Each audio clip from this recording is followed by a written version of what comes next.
Hello दोस्तों, good morning. मैं Rajiv Awasthi, study math with Rajiv sir में आपका बहुत बहुत स्वागत है। दोस्तों, आज का जो हमारा टॉपिक है वो आपके कोऑर्डिनेट ज्योमेट्री से लिया गया है।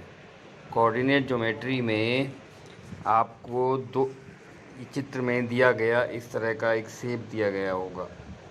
इसमें आपके लिए दो रेखाएं होंगी। उन दोनों रेखाओं के नाम क्रमशः एक्स एक्स डैश, जैसे ये आपका दिया गया है एक्स एक्स डैश, और दूसरा है बाई बाई डैश। सबसे पहले हम इन दोनों रेखाओं के बारे में जानते हैं। किसी भी तल पर किसी भी बिंदु की स्थिति को दर्शाने के लिए हम दो तरीकों का सहारा लेते हैं, एक तो ऊंचाई और दूसरा दूरी। इसके लिए हमें एक फ़िक्स पॉइंट मानना पड़ता है। यहाँ पर हमने एक फ़िक्स पॉइंट माना है जिसका नाम है ओ, यानी कि आप देख रहे हैं 0 0। इसको आप मूल बिंदु भी कहते हैं, ओ फॉर ऑरिजिन, यानी मूल बिंदु। इस पर किसी भी बिंदु के निर्देशांक 0 0 होते हैं। जैसे आपने ओ लिया, यहाँ पर ओ पर निर्देशांक किसी भी बिंदु की स्थिति को बताने के लिए हमारे जो मेन पॉइंट होते हैं ऊंचाई और दूरी, इसी को आधार मानते हुए हमने यहाँ पर किसी भी बिंदु को किसी तल में दिखाने की स्थिति को स्पष्ट करने के लिए दो बिंदुओं का सहारा लिया जाता है। पहला बिंदु होता है दूरी से एक्स एक्स डैश, और दूसरा होता है वाई बाई डैश, ऊंचाई से। दूरी और ऊंचाई, ऊंचाई और दूरी से आपका ये पॉइंट लिए जाते हैं। तो अब किसी भी पॉइंट को यहाँ पर शो इस प्लेन में, अगर आपने सपोज दैट ये कोई पॉइंट है तो इसको आप शो करेंगे। इसको शो करने के लिए आपको क्या पढ़ना पड़ेगा, ऑरिजिन से डिस्टेंस और ऑरिजिन से हाइट। तो ये जो आपका हमने एक पॉइंट बताया है, जैसे इसका मान हमने नाम ए मान लिया, इस पॉइंट के दो कोऑर्डिनेट्स होंगे।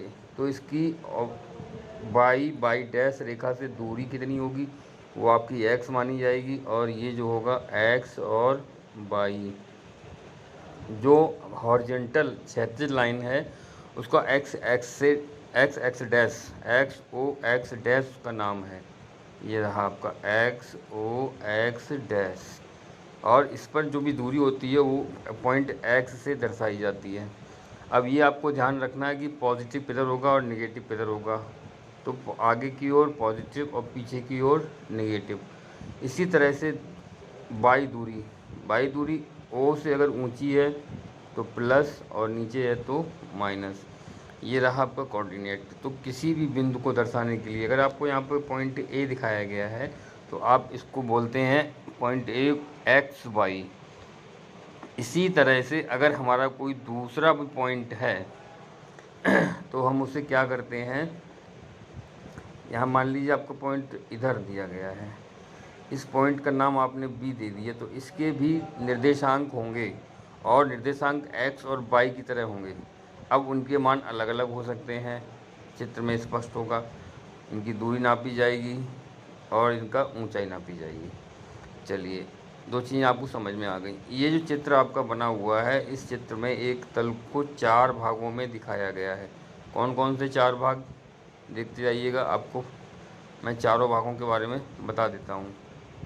पहला भाग, दूसरा भाग, तीसरा भाग और चार भाग। ये चार भागों में बांटा गया है, चौथाई, तो इसलिए इसको बोलते हैं चतुर्थांश। इसका नाम आप क्या देंगे, चतुर्थांश। हिंदी में चतुर्थांश और इंग्लिश में क्वाड्रेंट। ये रहा आपका चतुर्थांश। तो अब आप देख सकते हैं जो आपके पास यहाँ पे चार भाग हैं और चारों का चतुर्थांश कहा गया है। तो चारों में आप क्या करते हैं, पहले में एक्स और वाई दोनों के मान प्लस के होंगे, दूसरे में एक्स माइनस और वाई प्लस, तीसरे में दोनों माइनस, और चौथे में वाई माइनस एक्स प्लस। ये रहा प्लस और माइनस। तो कभी कभी एग्ज़ाम में आपसे ये भी पूछ लिया जाता है कि इन पॉइंट के ये पॉइंट कौन से चतुर्थांश में स्थित हैं, तो उनकी स्थिति आप बहुत आसानी से ज्ञात कर सकते हैं। आपको बस ये चिन्हों के बारे में जानकारी होनी चाहिए। पहला चतुर्थांश है उसमें सभी प्लस के होंगे, दूसरा में माइनस और प्लस, तीसरे में दोनों माइनस और चौथे में प्लस माइनस। इसको आप याद रखेंगे तो आप आसानी से बता सकते हैं। यहाँ पर संख्या से मतलब नहीं होता, यहाँ सिर्फ चिन्हों को देखा जाता है। चलिए, अब हमारा चैप्टर स्टार्ट होता है। उस चैप्टर में ये दिया गया है कि अगर कोई दो बिंदु दिए गए हैं कोऑर्डिनेट ज्योमेट्री, कोऑर्डिनेट प्लेन में अगर आपको दो बिंदु दिए गए हैं तो आपको उन दोनों बिंदुओं के बीच की दूरी, जैसे आपको बताया गया था, एक बिंदु है आपका ए और दूसरा बिंदु है बी, तो इन दोनों की दूरी कैसे आप निकालेंगे। तो इसके लिए आपको एक फार्मूला बता रहा हूँ। पहले हमें ए और बी के कोऑर्डिनेट्स पता होने चाहिए। चलिए हम इनके अलग अलग कोऑर्डिनेट्स बना लेते हैं, x1/1 और x2/2। ये दो कोऑर्डिनेट्स हैं। इन दोनों के बीच की अगर आपको दूरी निकालनी है तो आपके पास एक फार्मूला दिया गया है। वो फार्मूला आपको याद रखना है। क्या है formula? d for distance is equal to under root का साइन और x1 माइनस x2 का whole square plus y1 minus y2 का होल स्क्वायर। ये आपका फार्मूला है। x1 i1 क्या है? पॉइंट ए के कोऑर्डिनेट्स हैं और x2/2 क्या है? पॉइंट बी के कोऑर्डिनेट्स हैं। अब आप चित्र को देख के समझ सकते हैं इस फार्मूले से आपको प्रश्न हल करने हैं। तो आप पहले मैं सिंपल सी एक्सरसाइज करा रहा हूँ आपको। कुछ सिंपल क्वेश्चंस हैं, उनमें दिया गया है दो बिंदुओं के बीच की दूरी ज्ञात करना है। और इसी तरह के मैं आपको वीडियो अपलोड करता रहूँगा, ध्यान से देखते रहिएगा। चैनल को लाइक और सब्सक्राइब करना मत भूलिएगा। चलिए दोस्तों, अब मैं कुछ क्वेश्चंस लेके चल रहा हूँ। वो क्वेश्चंस आपके इस तरह से हैं। ये रहे आपके क्वेश्चंस। निम्न बिंदुओं के बीच की दूरियां ज्ञात कीजिए। बिंदु क्या है? 4 और 3। आपको क्या चाहिए? x1/1 और दूसरा पॉइंट आपको चाहिए x2/2। फार्मूला हमने आपको बता दिया है, फिर भी बताइए, एक बार लिख देता हूँ यहाँ पर। फार्मूला है आपका x1 माइनस x2 का whole square plus y1 minus y2 का होल स्क्वायर। ये पॉइंट आपको याद रखने हैं। तो वहाँ पर आपको दो बिंदु दिए जाएंगे। आप किसी बिंदु को, एक बिंदु को x1/1 मान लेते हैं और दूसरे बिंदु को x2/2 मान लेते हैं। पहला हमारा क्वेश्चन है, पहले हमारे क्वेश्चन में क्या है? 4 3 2 5। इसमें आपको क्या मिलेगा?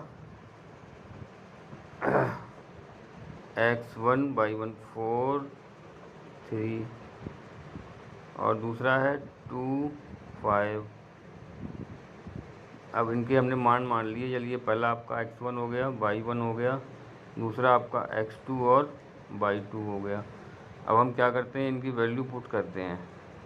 हमारे पास फार्मूला है, अभी आपने पढ़ा है, d इज इक्वल टू, तो पहले आप क्या करेंगे?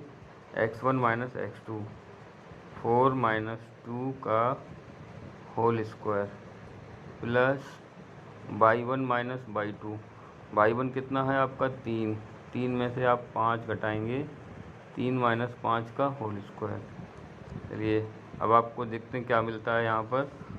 इक्वल टू 4 माइनस 2, वर्गमूल का सिंबल लगा रहेगा।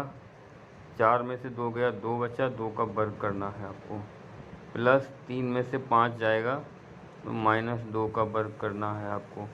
इन दोनों का वर्ग करेंगे तो आपका आएगा 2 का वर्ग 4 और माइनस 2 का वर्ग भी 4 आएगा। 4 plus 4 is equal to under root 8। 8 का जब आप वर्गमूल लेंगे, निकलता नहीं है, तो आपका मान निकल के आएगा 2 वर्गमूल 2 इकाई। यहाँ पर कोई दूरी दी नहीं गई है सेंटीमीटर मीटर, तो आप ऐसे लिख देंगे इस इकाई यूनिट्स 2√2। ये आपका पहला प्रश्न आ गया। तो देखते हैं दोस्तों क्या था प्रश्न हमारा। 4 3 और 2 5, इन दोनों के बीच की आपको दूरी ज्ञात करनी है। ये रहा आपका, देखिए क्वेश्चन। x1 माइनस x2 का whole square plus y1 minus y2 का होल स्क्वायर। 4 3 2 5 सॉल्व किया आपने। 4 minus 2 3 minus 5, 2 square plus 2 minus 2 square, 4 plus 4 8, 8 का रूट निकाला आपने, कितना निकल के आ गया? 2√2। चलिए, अगला प्रश्न इसी तरह से आप देखते जाइएगा। क्या है, पॉइंट चेंज कर दिए गए हैं कुछ आपके। दूसरा पॉइंट है 20 - 14। ये भी क्वेश्चन आप इसी तरह से सॉल्व कर सकते हैं। क्या दिया है इस क्वेश्चन में आपको,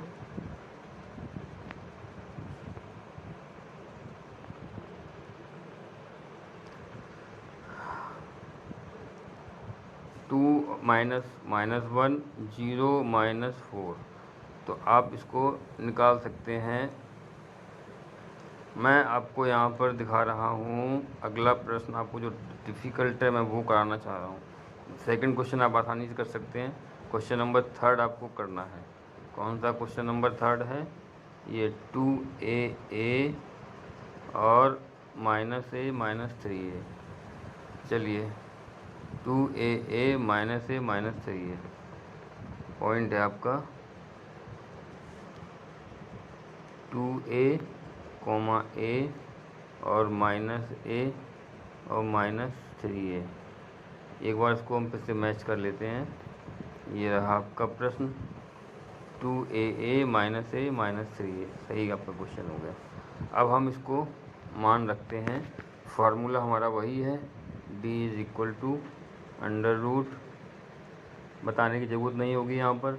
इसको आप x1 y1 x2 और y2, तो x1 - x2 2a plus a का whole square plus a plus 3a का होल स्क्वायर। देखते जाइए क्या मिलता है आपको क्वेश्चन में।